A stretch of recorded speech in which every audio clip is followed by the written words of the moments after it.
Bonjour à tous. Rapidement, je vais me présenter. Donc, moi, Gaël Luzinski, je suis conseiller énergie sur le secteur de l'Allier. On est aussi invité aujourd'hui par Serre-France Lozère, qu'on remercie pour présenter, avoir un tour d'horizon un petit peu du sujet de l'énergie.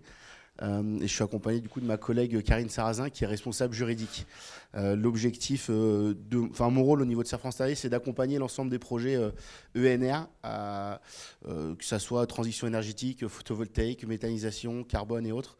Donc voilà, c'est vraiment un tour d'horizon complet d'accompagnement, de la mise en relation au regard technique des études, au regard économique, et avec le service juridique, le regard plutôt volet juridique et pérennisation, sécurisation des exploitations par rapport à ces projets. L'objectif aujourd'hui, donc, c'est de parler un peu de ce sujet. Alors, pas rentrer dans le détail technique, mais plutôt avoir un tour d'horizon de l'ensemble de ces projets, de ces solutions, de ce développement. Donc, c'est vraiment vous présenter l'opportunité du photovoltaïque, de parler un petit peu du photovoltaïque en général, simplement la partie, on va dire, bâtiment, que vous connaissez, je pense, majoritairement, la petite structure juridique, les étapes de ce projet-là. Mais surtout, ce qui va être important, c'est les nouvelles opportunités qui vont permettre d'arriver sur ce sujet. Et après, on aura une deuxième partie liée à l'agrivoltaïsme, quelque chose qui arrive aujourd'hui énormément sur les exploitations, sur les terres agricoles. Donc c'est vraiment faire un tour d'horizon, vous expliquer un petit peu le fonctionnement, le principe de cohabitation entre le secteur agricole et le secteur énergétique. Et après, on entrera sur un cadre réglementaire pour comprendre un petit peu comment ça fonctionne, comment ça doit se cadrer et comment ça doit se maîtriser sur les exploitations pour pérenniser justement le secteur agricole. Et on terminera simplement par un petit tour d'horizon sur les autres énergies et quelles seront les bonnes pratiques en fait pour vous, conseiller Serre-France, accompagner au mieux les exploitants et les exploitants, comment réagir face à ces demandes ou ce développement des projets. On est vraiment ici sur un partage d'informations.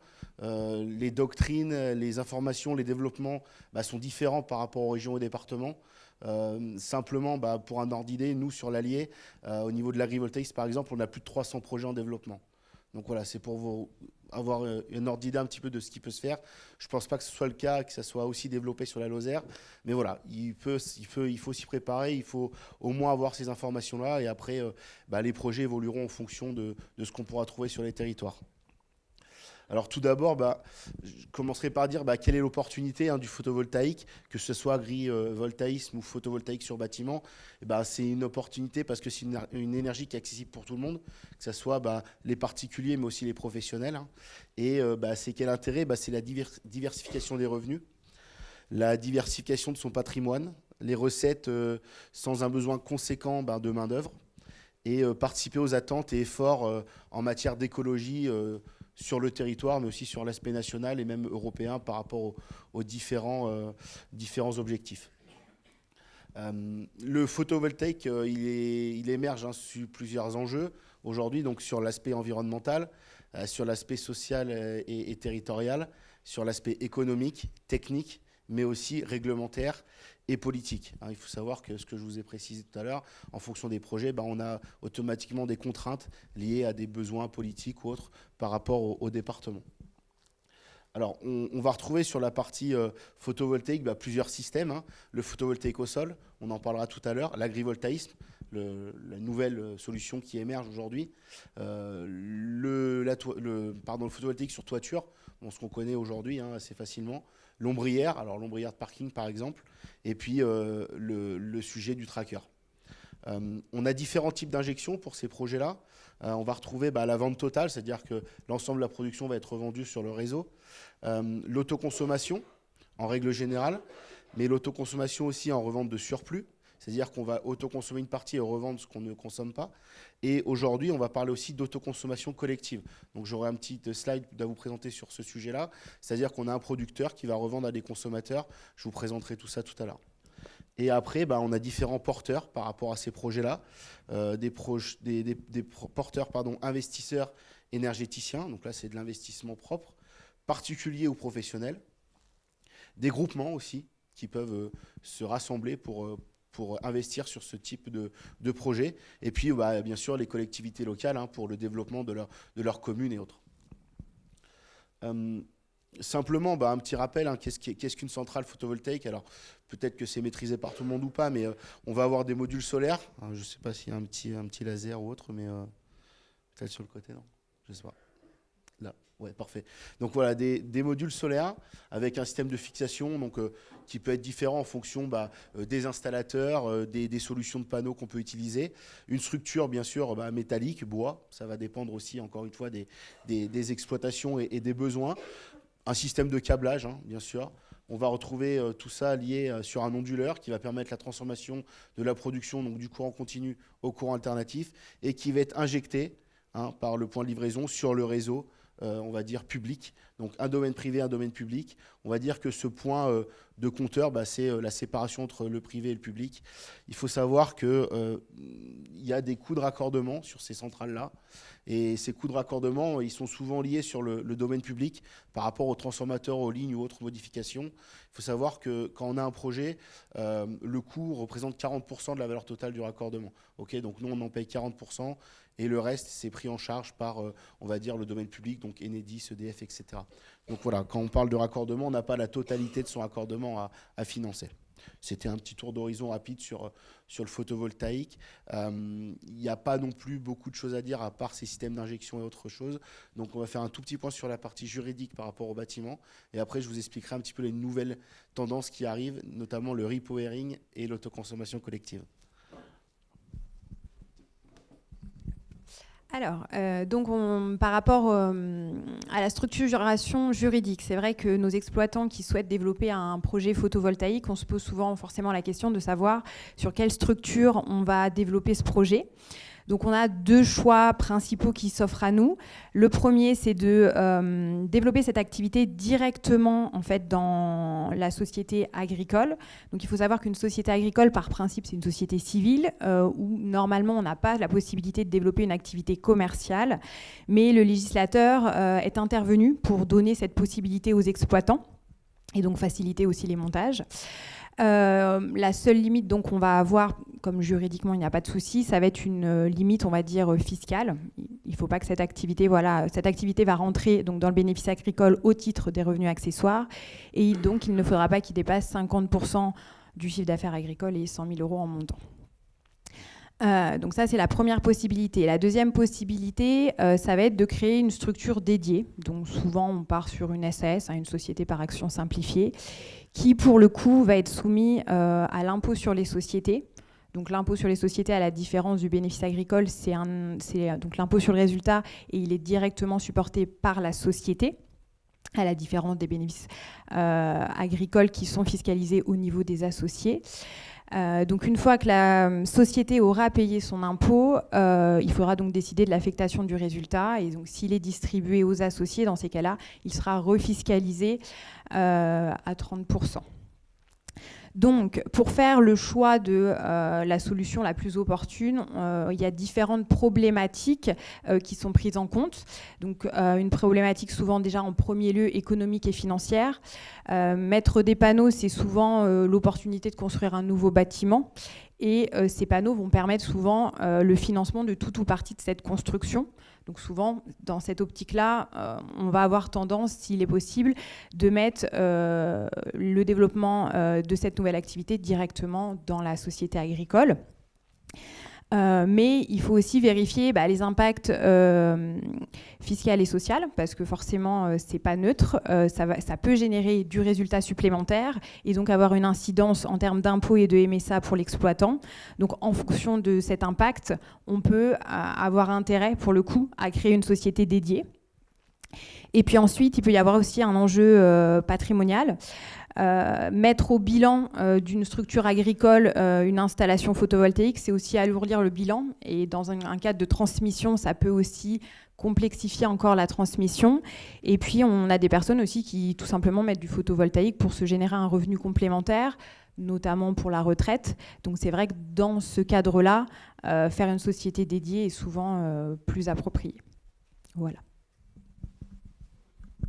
Merci. Juste pour ajouter sur un petit peu le sujet d'actualité, pour le coup, on a dit qu'on en parlerait. C'est ce qu'on peut voir aujourd'hui par rapport à la diminution des tarifs de rachat. Hein. Aujourd'hui, c'est assez compliqué. Si on monte un bâtiment et qu'on met du panneau, de générer des revenus.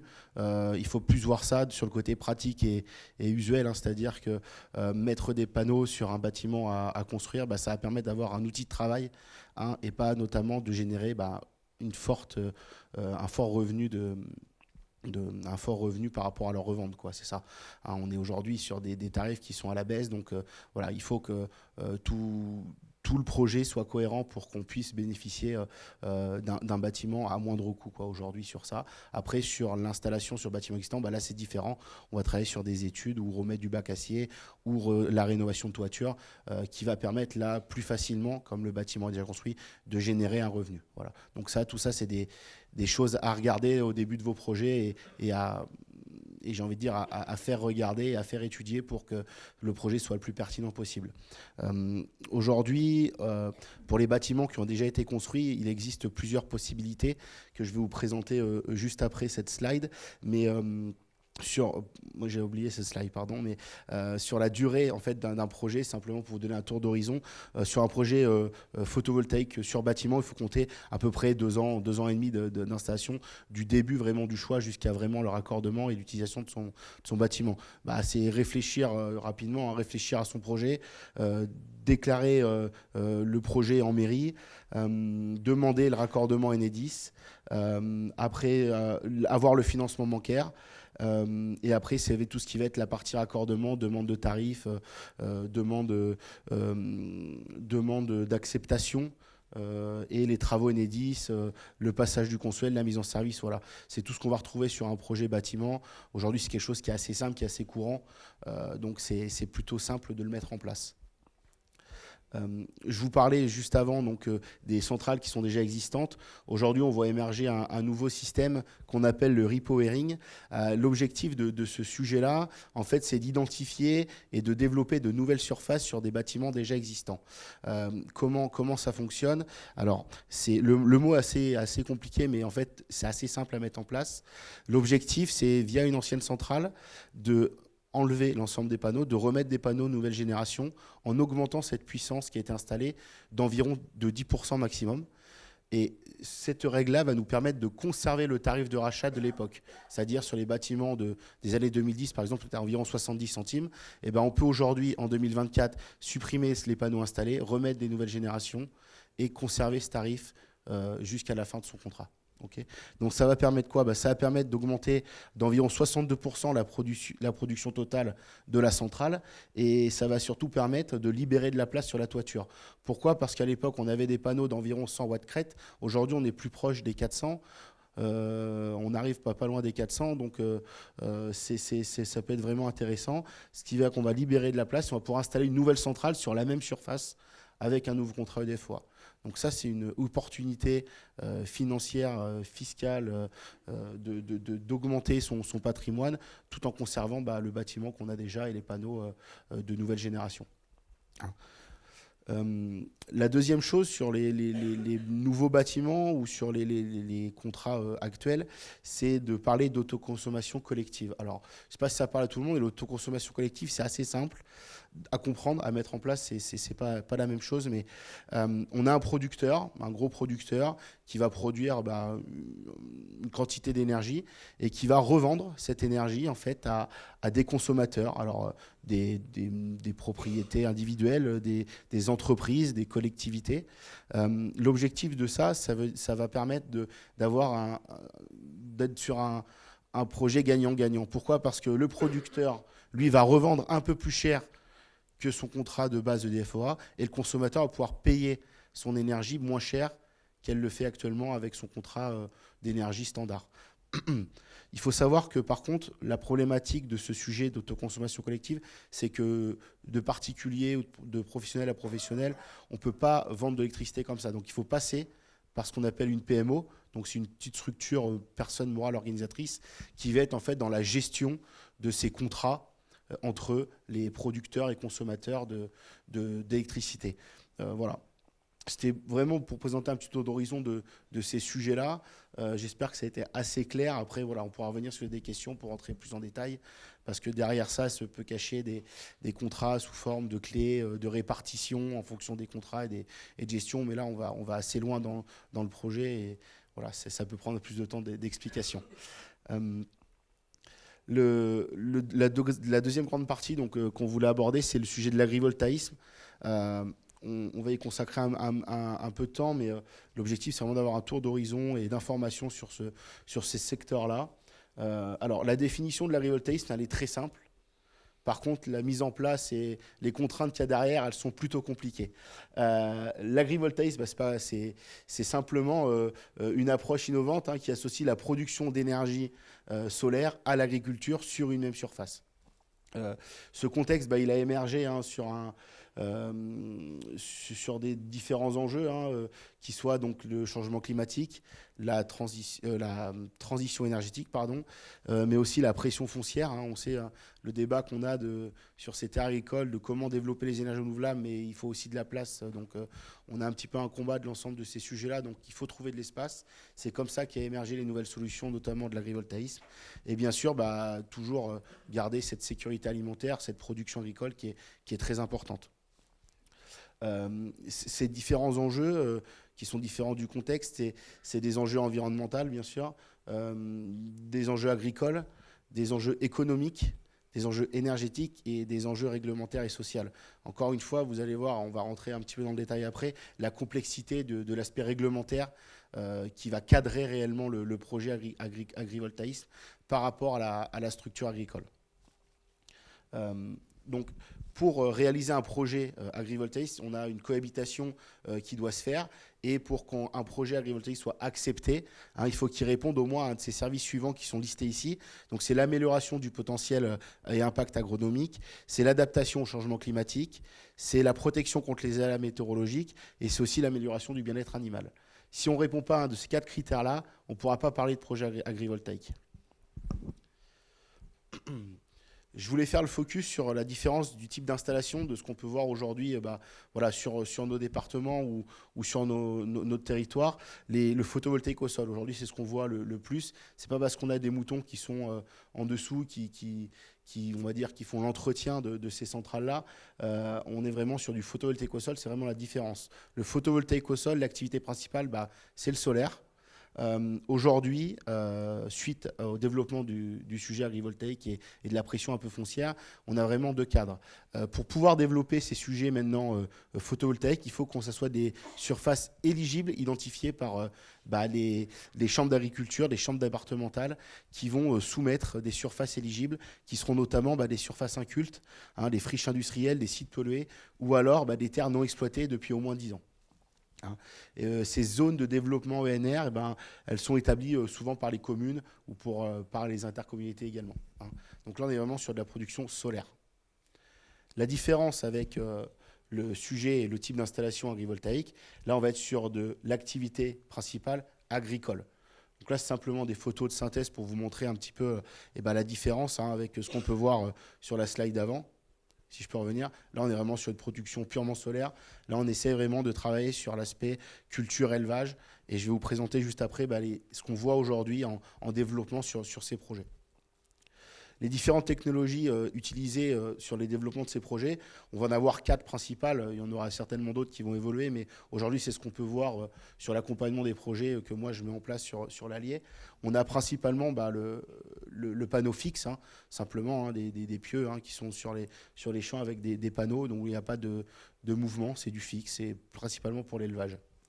Une deuxième technologie, c'est la technologie tracker.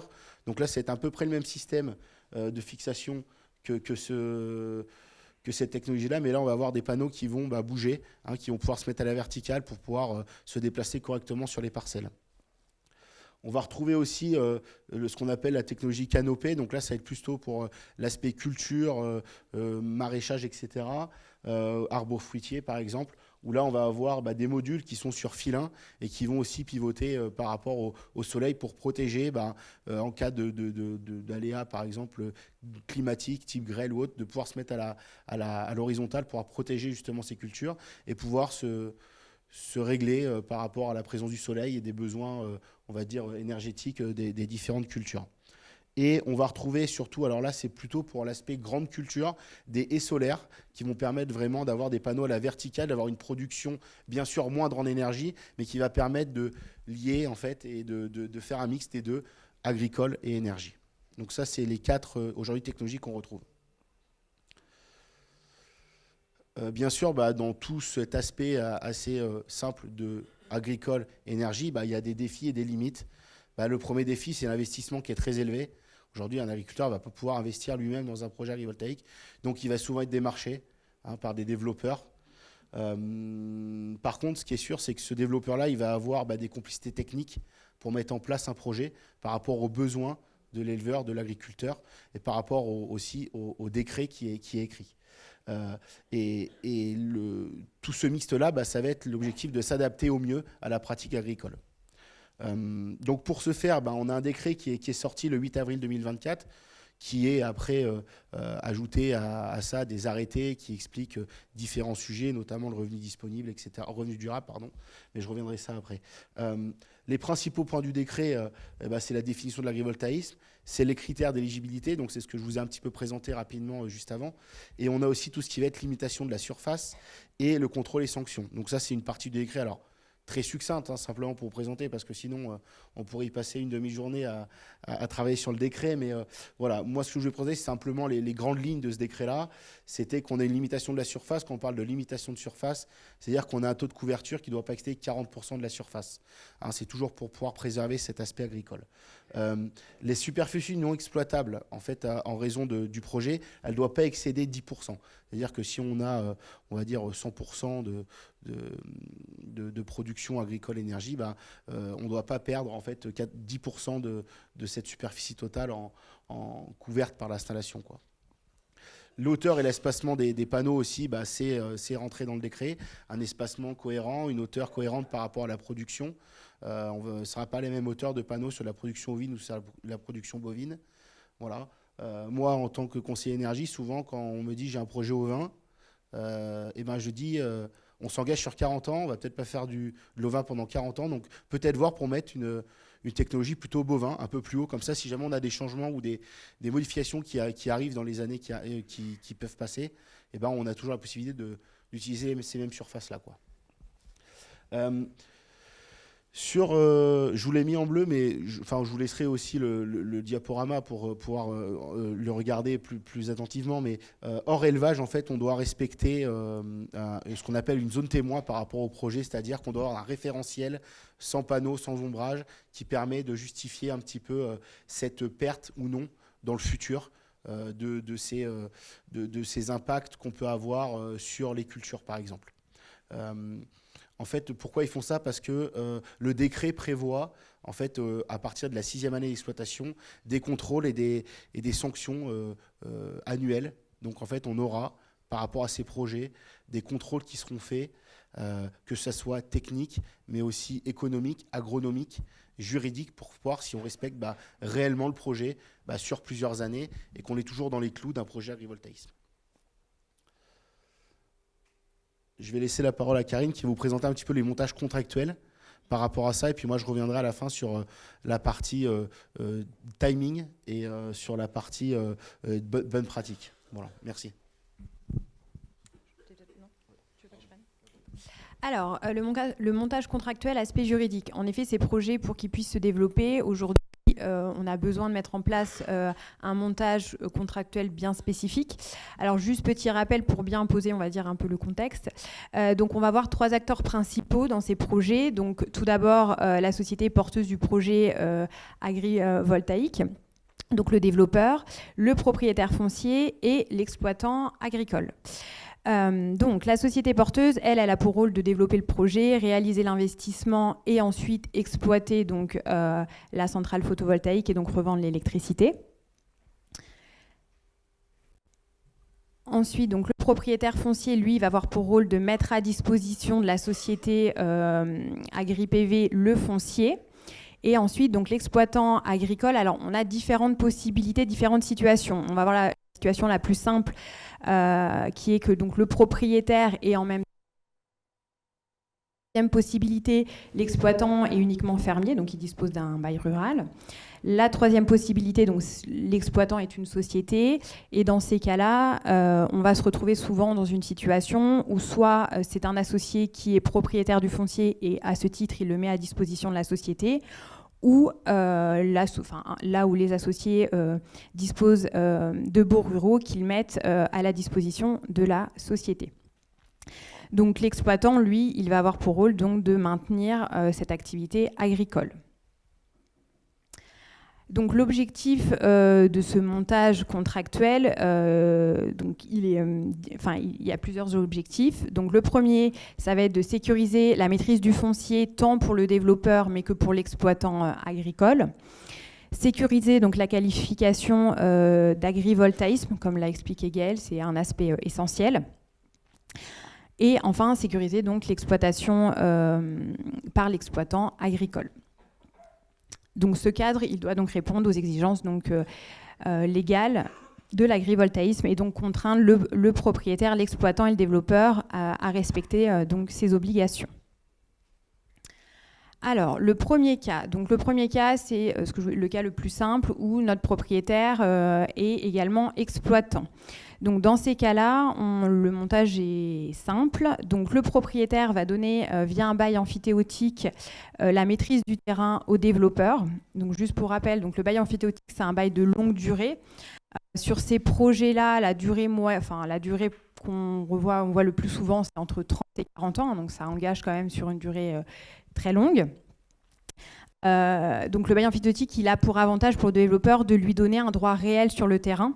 Donc c'est vrai que pendant cette durée, ça équivaut quasiment à ce que la propriété soit transportée donc, au développeur. Et donc ensuite, le développeur, via une convention de mise à disposition d'un prêt à usage, va redonner au propriétaire donc, la jouissance du terrain pour qu'il maintienne donc, l'exploitation agricole.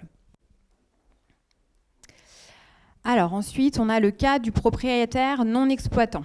Donc là, le constat qu'on va avoir, c'est que dans ces cas-là, on va avoir donc un souci entre deux types de baux.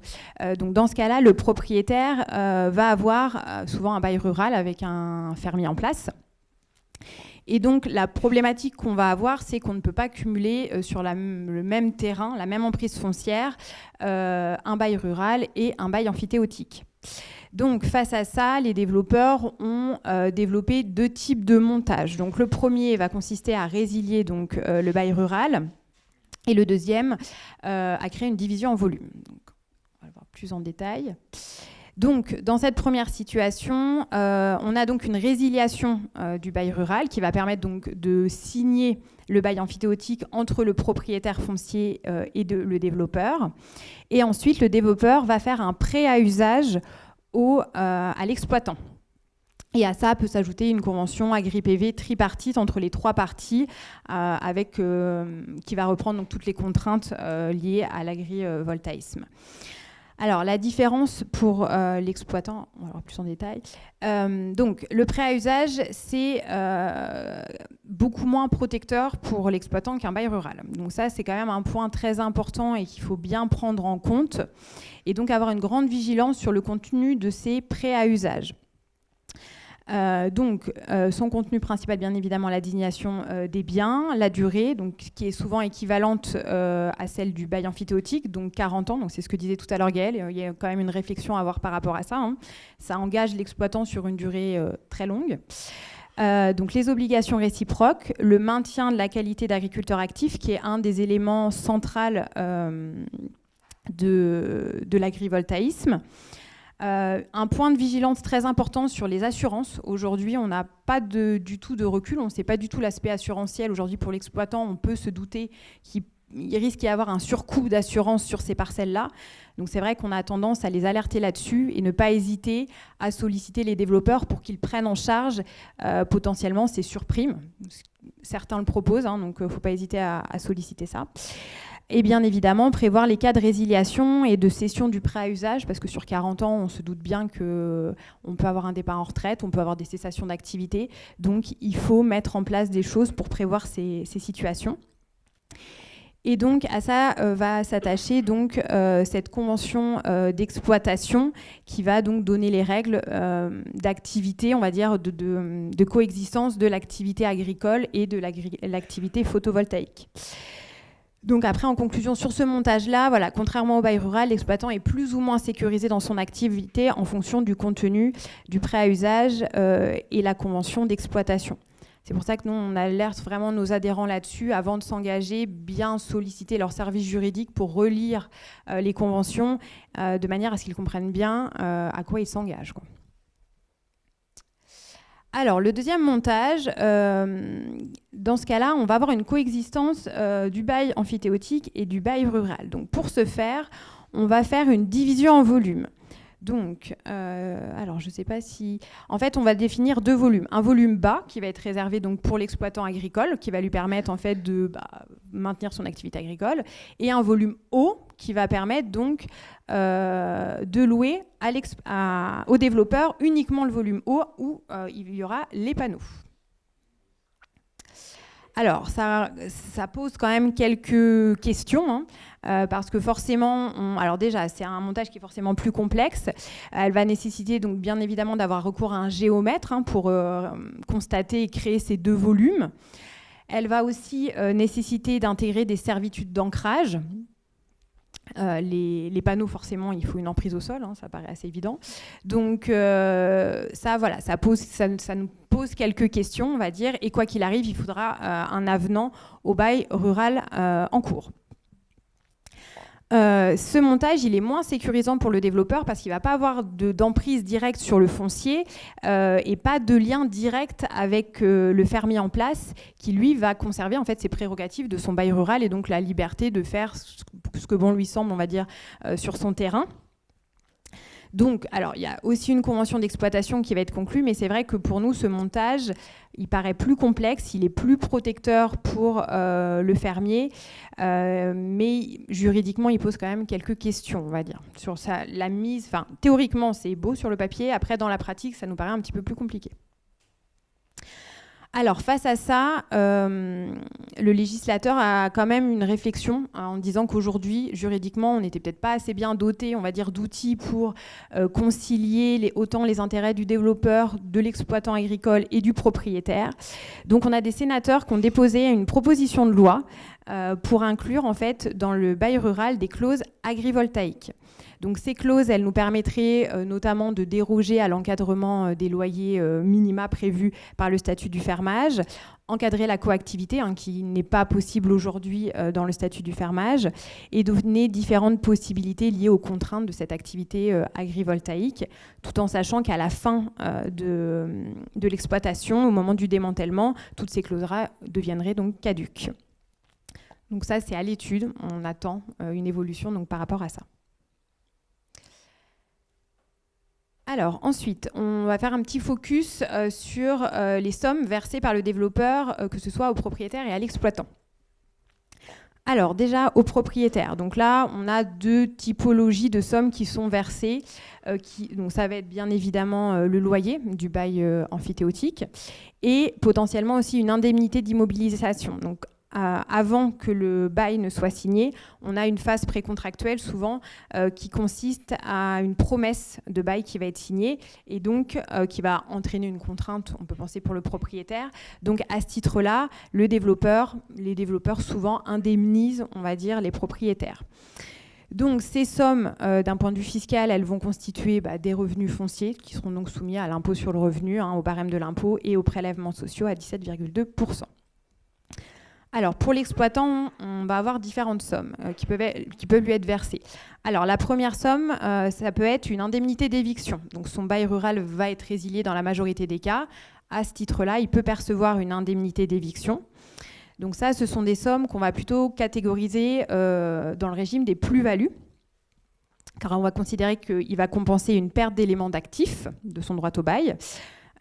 Donc, cette somme, si le bail a plus de 2 ans, donc c'est une plus-value long terme, donc est soumis à un taux de 30%, et sinon, elle va rentrer dans le résultat.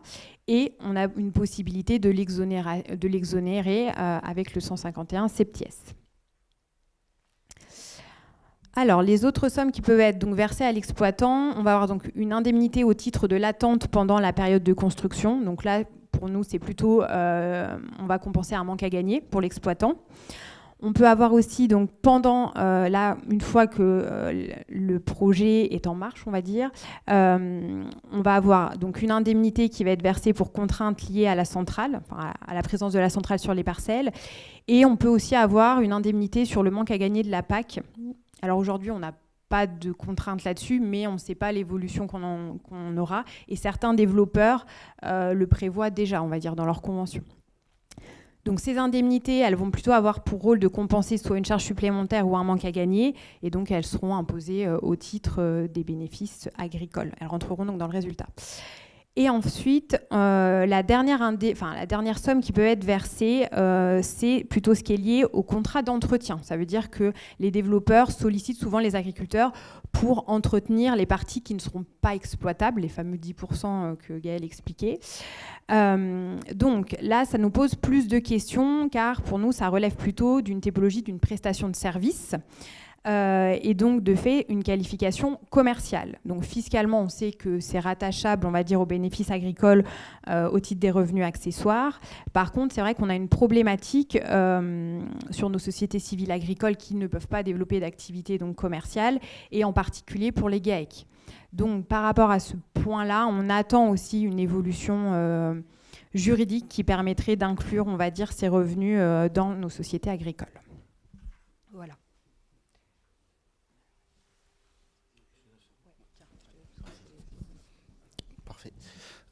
Je vais terminer sur ce sujet agrivoltaïsme par vous présenter un petit peu les étapes d'un projet, mais vous vous rendez compte un petit peu de la complexité juridique et de mise en place des projets. Donc il est important, et on le verra à la fin, d'être accompagné sur ce type de sujet-là. Simplement pour vous donner un ordre d'idée de la durée d'un projet, on est entre 5 à 7 ans de mise en place. Donc c'est quelque chose qui doit se regarder. On parle de 7 ans et de 40 ans d'exploitation, voire 60 en fonction des projets et des contrats. Donc c'est important que tout soit cadré dès le départ au maximum pour protéger les exploitations. Aujourd'hui, la plupart des projets que moi je peux suivre, ils en sont à l'étape d'étude de faisabilité. Donc en fait, on en est ici, quoi. Et on voit tout ce qui reste à parcourir derrière. Dans les grandes lignes, on a quoi ? On a une signature de la promesse de bail qui va vraiment permettre aux développeurs de démarrer en fait ces études écologiques, agronomiques, économiques pour pouvoir soumettre son projet aux différentes commissions et organismes de décision, notamment la CDPENAF. Sur cette période-là, on a au moins une étude d'1 an. Sur les 4 saisons, ils vont étudier en fait le potentiel des terres par rapport au projet. Sur les 4 saisons, ça va permettre d'avoir ce qu'on appelle un EPA, une étude préalable agricole, où tout ça, on va argumenter, nous, derrière, par une étude économique, des études urbanistes, etc., qui vont permettre de déposer ce projet et de le justifier. Il est important de savoir que quand un agriculteur s'engage dans un projet, il faut aussi qu'il défende son projet auprès de ces organismes-là. Donc c'est pas juste je signe et j'attends 7 ans que j'ai mon indemnité, c'est je signe mais je suis mon projet et je l'accompagne, sinon ça va être compliqué de le défendre par les développeurs. Il y a aussi ce qu'on parlait tout à l'heure de la transmission. Quelqu'un qui a aujourd'hui 55 ans, il sera certainement plus exploitant 40 ans plus tard. Donc il faut qu'il y ait quelque chose qui soit prévu pour la transmission, une reprise, une idée de ce qui peut se passer, vraiment pour qu'on est sur un projet sur la durée, quoi, pour éviter justement le démantèlement. Donc à partir de la dépose de ces permis de construire, de soumission en CDPENAF, on va passer sur tout ce qui va être appel d'offres par rapport aux développeurs pour la revente d'électricité. Toute la préparation du site, ça va être aussi un moment charnière pour l'agriculteur, un moment impactant. Les panneaux, ils ne vont pas être posés en 2 jours. Donc il va avoir travaillé sur les terres, etc. etc. Donc c'est là aussi, il faut cadrer au départ, comme l'explique Karine, des indemnités, de contraintes par rapport à ces projets pour pouvoir pallier justement à la perte de production qu'on peut avoir sur cette période. Après, on aura bien sûr la mise en service, le suivi de production, la maintenance. Donc tout ça, aussi, c'est des contraintes pour l'agriculteur. C'est des contraintes en fonction du contrat qui a été décidé au départ, d'entretien, de surveillance, par exemple, ça peut être. Donc voilà, toutes ces choses-là sont vraiment à mettre en place en amont de ce projet. C'est pour ça que la sécurisation et la pérennisation des exploitations sur ces projets passeront par une bonne lecture et un bel accompagnement dès le départ. Et après, 40 ans plus tard, on aura la partie démantèlement.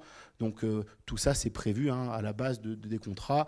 On a des sommes qui sont versées par les développeurs, on va dire de la somme qui est mise de côté, au cas où que, le développeur arrête d'exploiter ou simplement disparaisse. On aura des sommes pour permettre le démantèlement de ces projets-là, pour encore une fois éviter d'impacter l'aspect agricole.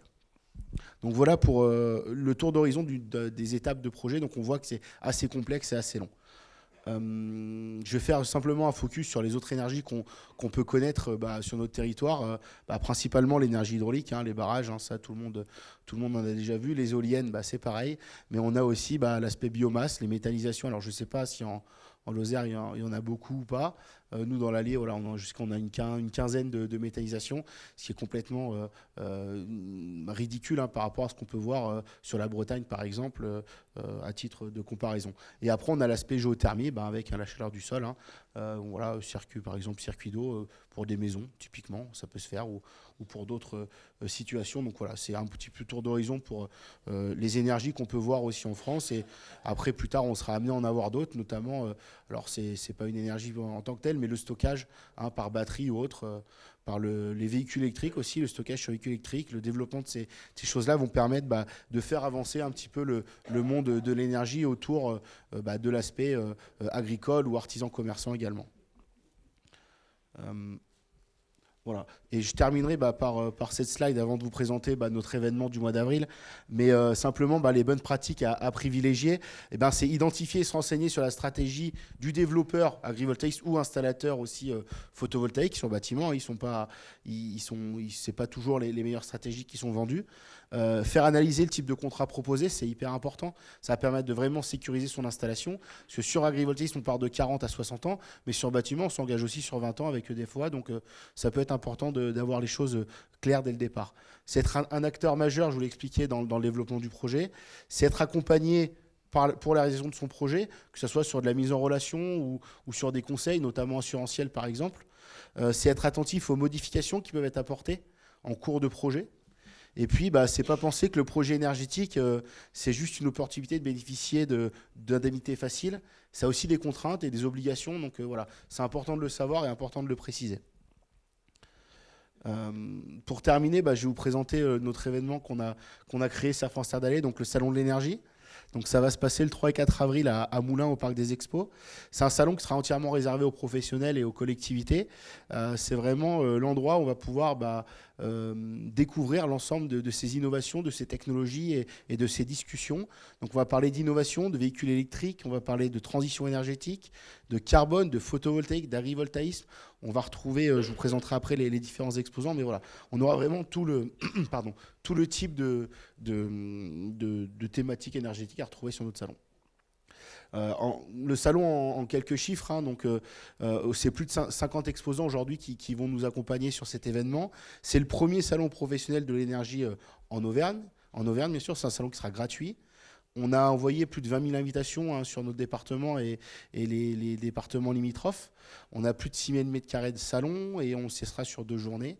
Et notre objectif, c'est d'atteindre 2000 visiteurs sur ces 2 jours pour discuter et participer à différents sujets. Les partenaires du salon, les Serre-France, les différents Serre-France qu'on peut retrouver, donc l'AMC bien sûr, donc qu'on remercie. On a donc 9 Serre-France partenaires, et notamment aussi Serre-France Énergie et Serre-France National qui nous accompagnent sur ce projet. Et les différents partenaires qui ont accordé notre confiance. Alors, je ne vais pas tous les citer, mais voilà, vous aurez l'occasion si vous avez l'occasion de venir, de les découvrir. Mais voilà, dans les grandes lignes, bien sûr, le Crédit Agricole, Enedis, Terre et Sun, Système Solaire, Sam Solar, Valeco et d'autres. Donc voilà, différents développeurs, banques, assurances, experts fonciers, méthanisation, accompagnement carbone, gestionnaire de réseau, et j'en passe.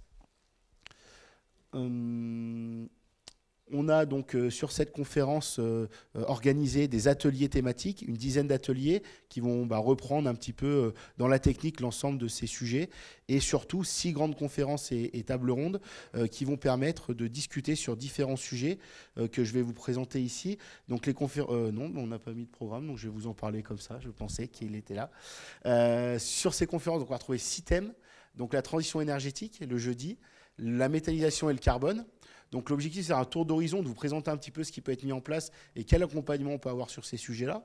Et le vendredi, on retrouvera donc 3 conférences, une sur le financement, une sur le photovoltaïque, notamment sur ce qui va se passer après, le repowering, l'autoconsommation collective, sur lequel on va pouvoir intervenir. On aura aussi des témoignages d'adhérents qui ont des métallisations, des projets photovoltaïques. Et on aura une conférence très importante le vendredi après-midi sur l'agrivoltaïsme, où on aura des échanges entre des développeurs, nous, Serre France, et peut-être aussi les différents organismes qui pourront être décisionnaires sur ces projets-là. Voilà. Je vous invite, voilà, si vous voulez, à regarder. Donc vous pouvez télécharger un billet pour venir au salon, et vous avez aussi un site internet sur lequel vous retrouvez tous les éléments et toutes les informations.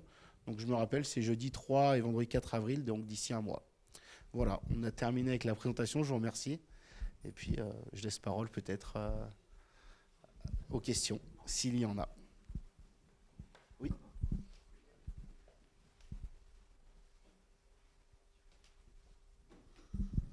Les panneaux qu'on met sur le toit, est-ce que c'est pour un investisseur, enfin, un retraité ou tout ça, est-ce que ça peut rapporter? Et voilà, je voulais juste savoir. Et les contraintes par rapport aux voisins, s'il y a des voisins. Oui. Alors, ce que je vous expliquais tout à l'heure, ça va dépendre vraiment du type de projet. Dans tous les cas, on peut investir en étant retraité, en étant actif, en étant particulier. L'objectif, c'est de cadrer au maximum son projet, de voir quel tarif de revente on pourra avoir par rapport au tarif d'investissement. C'est ce qui va vraiment clairement vous donner la rentabilité de votre projet. Ce que j'expliquais tout à l'heure au niveau de la construction de bâtiments ou du bâtiment existant, la différence, c'est le coût du bâtiment par rapport au tarif de revente aujourd'hui qui est plutôt assez faible de ce qu'on a pu connaître il y a quelques années. Il faut qu'on ait quand même une rentabilité derrière si on veut vraiment investir. Si c'est de la construction d'un bâtiment, on sait que ça va principalement couvrir les coûts d'installation du bâtiment, de construction. Sur de l'existence, il n'y a pas trop de travaux, pas trop d'études d'impact, de renforcement. On va pouvoir tirer quand même un bénéfice de ces installations-là. Après, ça va dépendre de la taille de votre bâtiment, ça dépend de la puissance. Donc tout ça, c'est des facteurs qui, en fait, sont liés entre eux, quoi. Le coût du prêt, le coût de l'installation, le coût de raccordement, le coût de la revente. Tout ça, c'est 4-5 critères en fait, qui vont faire que l'investissement il sera bon ou moins, quoi. Voilà. Mais tout est possible. Des références, c'est-à-dire? Oui. Alors, non, on n'est pas rentré dans des références, on en a. Alors nous, on n'est pas rentré vraiment dans le sujet référence parce que, en fait, quand on accompagne un projet, nous, on va étudier plusieurs devis, plusieurs installateurs. Tout le monde n'applique pas les mêmes tarifs. Donc, avoir des références réelles sur ces sujets-là, c'est assez compliqué. Après, voilà, si c'est des grandes lignes de tarifs, ça peut dépendre des régions, ça va dépendre du tarif de rachat qu'on va avoir. Et en fait, par rapport à la période, le tarif de rachat, il change tous les 3 mois. Donc à partir de là, c'est déjà compliqué d'avoir des références. C'est tellement fluctuant qu'avoir des références claires, c'est compliqué. C'est plutôt de l'accompagnement en fait, au jour le jour, j'ai envie de dire, sur le sujet photovoltaïque. Pourquoi? Parce qu'au-delà du tarif qui change, on a aussi les taux bancaires qui peuvent bouger. Donc voilà, avoir des références claires, c'est assez complexe, quoi. Oui. Qu'est-ce qu'il en est justement des tarifs et de l'évolution qui sont un peu dans les tuyaux? Ouais. Les projets sont bloqués là, depuis le 31 janvier. Ouais. Donc, est-ce que vous avez un peu mieux de nouveautés à ce niveau-là? Alors des nouveautés, j'en ai pas réellement. Tout ce qu'on voit, c'est que les tarifs sont en train de baisser aujourd'hui. L'objectif, c'est pas qu'on aille trop bas pour pas mettre en péril la filière photovoltaïque. Alors après, aujourd'hui, on écoute quand même quelques projets de loi par rapport aux lois de finances, etc., avec la diminution des tarifs, la diminution des objectifs européens par rapport à ça. Et on reste quand même en alerte sur ces sujets. Malgré tout, il faut quand même continuer dans ces projets. Ça ne va pas s'arrêter du jour au lendemain. On sait qu'on n'est pas dans une... Oui, en termes de rentabilité, c'est ce qui peut être impactant. Oui. Ouais, c'est pour ça que c'est important de faire suivre. Si on se retrouve avec des fortes baisses de tarification ou des réfactions à moins de prise en charge de raccordement, des choses comme ça va changer le volume de l'activité. ça changera dans tous les cas les projets. Malheureusement, on est un peu en attente de tous ces sujets-là. L'objectif, c'est aussi de protéger par rapport à l'accompagnement qu'on peut mettre un petit peu et de guider au mieux nos adhérents sur ce sujet-là. Après, on sait très bien qu'on va être impacté par une tarification qui sera moindre par rapport au rachat. Mais à côté de ça, on aura peut-être une main-d'œuvre ou un équipement qui sera moins élevé, donc qui va peut-être permettre aussi de diminuer ces coûts-là, des taux bancaires peut-être qui vont diminuer. Voilà, ils sont toujours dans la partie de recherche et pour essayer d'avoir au maximum le projet le plus rentable possible, quoi. Mais oui, on va être impacté par ce tarif de rachat, c'est sûr. Mais on a déjà eu le cas il y a quelques années. Hein. Alors, moi, je n'étais pas encore dans le sujet au niveau du CERF France, mais on a eu le cas où on a eu des tarifs très bas et on a vu qu'après, ça a pu augmenter. Donc voilà, c'est aussi fluctuant. Donc il faut suivre ces projets, il faut suivre les actualités. Et voilà, c'est pour ça aussi que moi, au niveau de l'Allier, je suis là pour guider aussi les adhérents du secteur. Mais voilà, je pense que tous doivent aussi, au niveau de l'AMC, au niveau de la Lozère, peut-être tous être disponibles pour répondre à ces sujets-là et être en veille sur ce qui se passe au jour le jour, quoi. S'il y a d'autres questions, oui.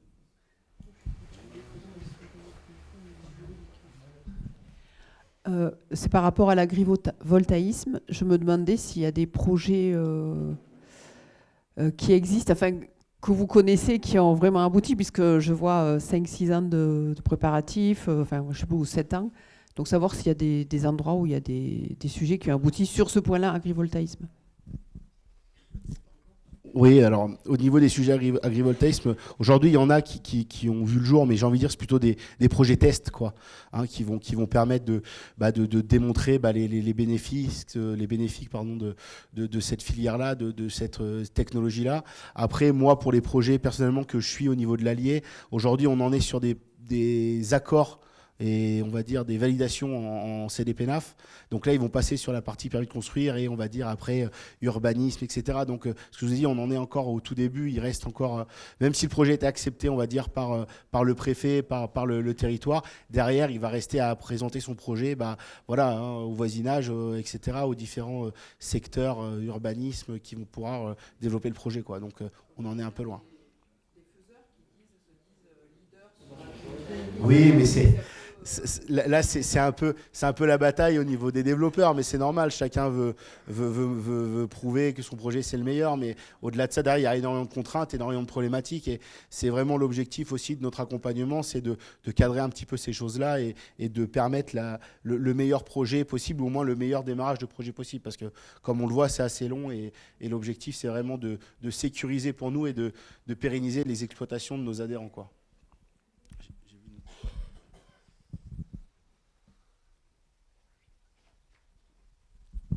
Bonjour, sur la consommation collective, ça a démarré récemment. Est-ce que vous avez des cas concrets et des garanties derrière sur la durée des contrats et les garanties de paiement? Merci. Alors sur l'autoconsommation collective, des cas concrets aujourd'hui dans l'Allier, moi j'en ai pas suivi. Enfin, j'en ai pas suivi. Je suis rentré dans quelques discussions au niveau de ce sujet-là.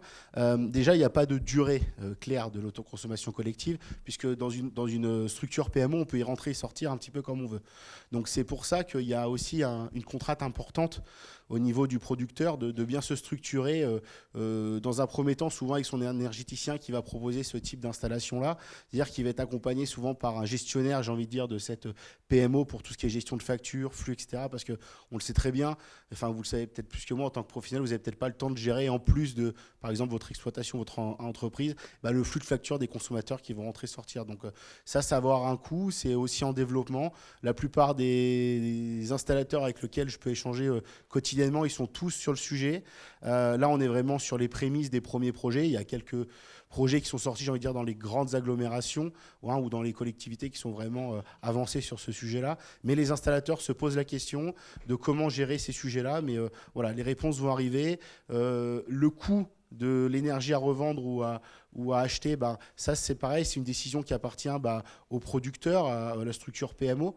L'objectif c'est qu'on vende un peu plus cher de ce qu'on peut vendre à EDFOA et que le consommateur achète un peu moins cher de ce qu'il achète avec son contrat. Donc après, ça c'est un petit peu une petite partie commerciale en fait qu'on peut retrouver. L'objectif, c'est que tout le monde soit gagnant-gagnant dans ce type de structure, quoi. Voilà. Mais on est encore sur les prémices des projets et je le sais, sur Clermont, il y a quelques installateurs qui travaillent sur le sujet, qui se renseignent de savoir comment mettre en place les choses. Voilà. Ouais. Oui, merci Gaël. Est-ce que tu peux nous rappeler, dans la proportion des énergies, l'origine de celles qui sont renouvelables par rapport au nucléaire et aux fossiles ? Tout ça étant le préalable à la question qui suit, c'est quelles sont les orientations ou les conventions d'un point de vue politique, législateur français et européen, sur le cap à donner. Parce que je crois qu'il faut le considérer sur du moyen, sur du long terme. On est aujourd'hui probablement au creux de la vague, mais l'histoire nous démontre que les performances techniques des installations, les contrats et autres peuvent faire qu'aujourd'hui, si ce n'est plus un levier d'investissement en zone rurale pour du bâtiment, comme l'a par exemple souligné Arnaud et que je partage, peut peut-être être une situation bien présente aujourd'hui, mais qu'il sera moins dans 5 ans. Tout dépend aussi des orientations que le législateur veut donner à ça. Voilà, donc est-ce qu'en termes de visibilité, tu peux nous en dire un peu plus? Merci beaucoup. Merci. Ouais, alors en termes de visibilité, il faut savoir que l'énergie renouvelable en France, elle représente une partie de cette énergie totale consommée ou produite. On a le nucléaire, bien sûr, qui est le premier producteur, ce qui est plutôt logique en France. On va dire le deuxième sujet, c'est l'hydroélectricité. On a énormément de barrages et de technologies qui permettent de produire l'énergie renouvelable, donc l'hydroélectricité. Et après, derrière, on va retrouver l'éolien, la biomasse et puis l'énergie renouvelable. Il faut savoir que l'énergie renouvelable, c'est très peu de production sur le territoire.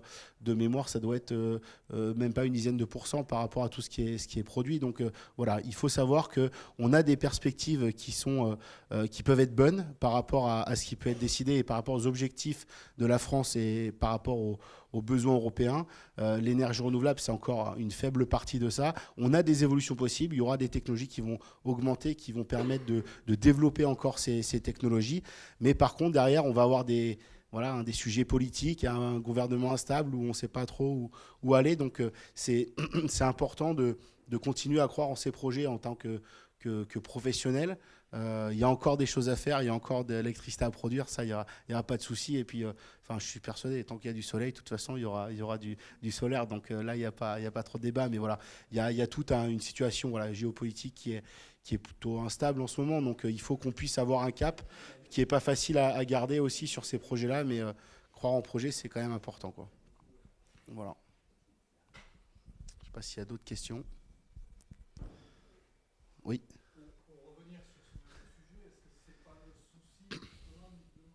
Renouvelable du fait qu'elle n'est pas stockable et qu'on n'a pas les infrastructures pour la stocker et qu'il y a un coût pour ces infrastructures-là qui fait que le législateur d'aujourd'hui tire le frein à main, quoi. Et dit stop, finalement on a une énergie qui va pas trop mal mais qui est produite à des moments où on n'en a pas besoin et on est capable de la stocker et de la transporter. C'est problématique, c'est l'énergie, il faut qu'une fois qu'elle est produite, il faut qu'elle soit consommée immédiatement. Donc on a ces idées de...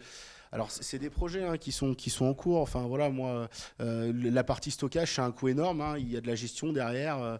Moi je sais qu'il y a un projet là sur Montluçon de louer un champ pour mettre des containers et des batteries lithium dedans. Donc voilà, et on est en pleine réflexion, en pleine innovation de ces sujets-là. J'ai pu participer moi au forum Energaia à Montpellier où on parlait de stockage dans les véhicules électriques, c'est-à-dire de charger le solaire la journée et puis d'utiliser ces véhicules électriques le soir pour brancher sur sa maison, utiliser l'énergie des batteries de voiture. Enfin voilà, il y a tout un tas de sujets qui se développent, qui permettent de gérer ces solutions-là. Mais c'est vrai que c'est un point et un frein important de dire qu'on ne peut pas stocker correctement l'énergie aujourd'hui, ce qui ralentit possiblement les projets, c'est sûr. Ouais.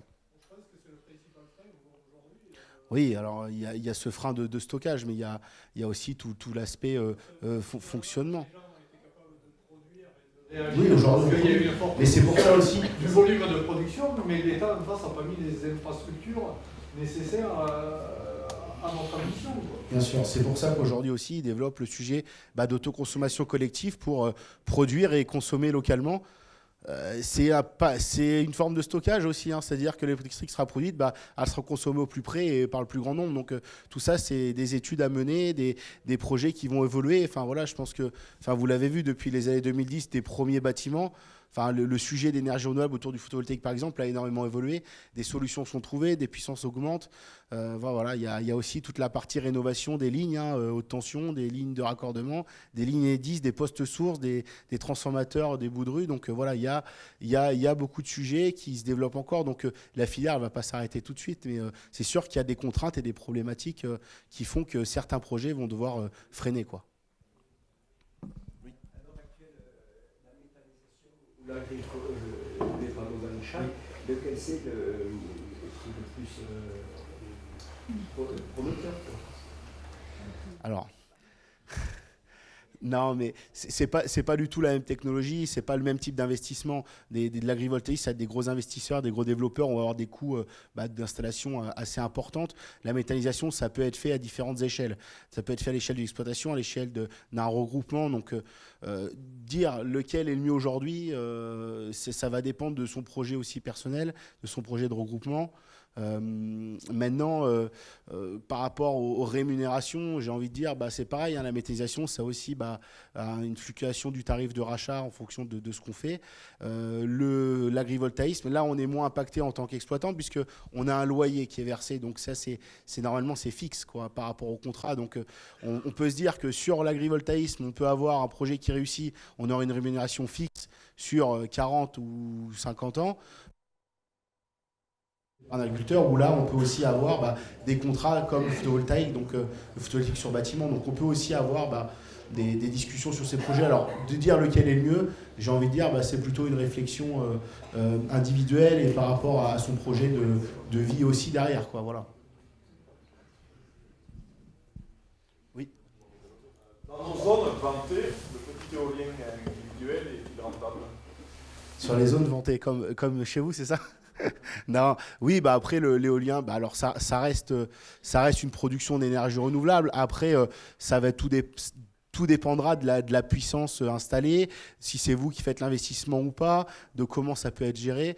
L'éolien, nous sur l'Allier, et c'est pour ça que je vous parlais bien de secteur, c'est que nous sur l'Allier, on n'en verra plus ou peu. Hein, donc nous, on n'est pas trop penché sur le sujet de l'éolien. C'est pour je ne vais pas trop m'avancer sur le sujet parce que je ne le maîtrise pas à 100% sur le sujet de l'éolien pour le coup. Après, c'est comme tout projet d'énergie renouvelable. Il faut pouvoir regarder les contrats qui peuvent être mis en place, l'apport que ça peut avoir sur votre exploitation. Si c'est du mini-éolien, ça peut être de l'autoconsommation individuelle. Donc, c'est des sujets qui sont à regarder par rapport à ça. Vous répondre de la rentabilité du projet, je n'en serais pas capable là aujourd'hui.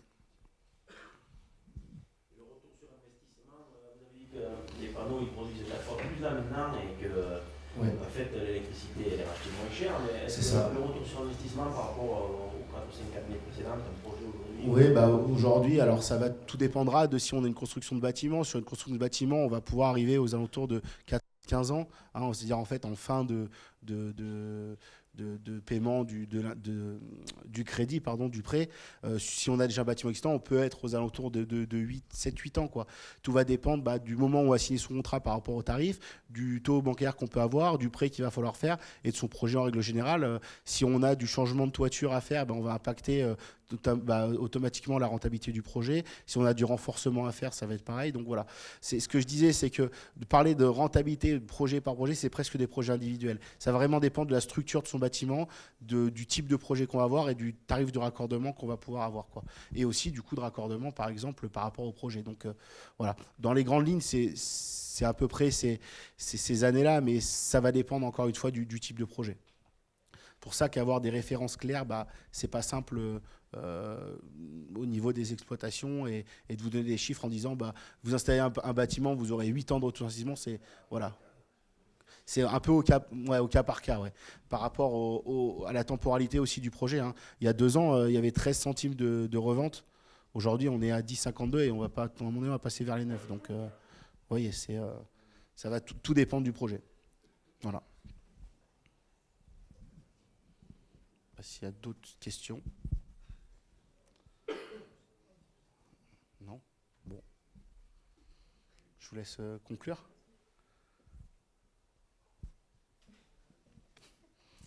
Bah, merci beaucoup.